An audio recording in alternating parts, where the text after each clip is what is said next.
حلم الشقة خلاص ممكن يتحقق مع برنامج الإسكان الاجتماعي. شقة 90 متر متشطبة بقسط شهري يبدأ من 350 جنيه ويصل إلى 1000 جنيه لأي حد تنطبق عليه الشروط البسيطة دي. سن المالك يكون بين 21 و50 سنة. المرتب ما يقلش عن 1000 جنيه وما يزيدش عن 2500 جنيه لو عازب و3500 جنيه لو متزوج. لو الشروط دي متوفرة فيك ومفيش حد من أسرتك عنده شقة أو أرض تمليك ومش واخد قرض لأي جهة تانية، يبقى من حقك تحجز شقة واحدة في برنامج الإسكان الاجتماعي. إزاي؟ هقولك. تروح مكتب البريد وتدفع مقدم الحجز 9125 جنيه وتسحب كراسة الحجز، وبعدين ترجع تقدم الكراسة بعد ما تملى بياناتها ومعاها إيصال دفع مقدم الحجز، صورة الرقم القومي للزوجين، صورة شهادة الحالة الاجتماعية يعني وثيقة زواج أو طلاق أو شهادة ميلاد أبناء لو فيه، إيصال كهرباء أو المية للسكن الحالي،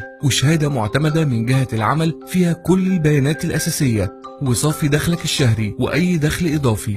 ولو بتشتغل مهنة حرة تقدم شهادة من محاسب قانوني فيها صافي دخلك الشهري وصورة السجل التجاري والبطاقة الضريبية. وبعد ما تقدم كل ده البنك بيراجعهم، ولو قبل أوراقك هيتصلوا بيك علشان تتعاقد وتستلم شقتك.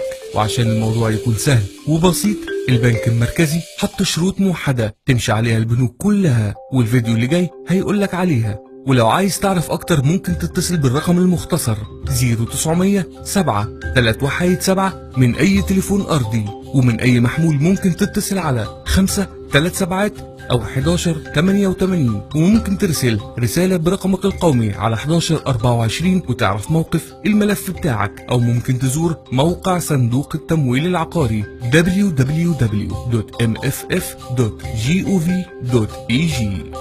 تابعنا عشان تعرف أكتر على صفحة أنا هقولك.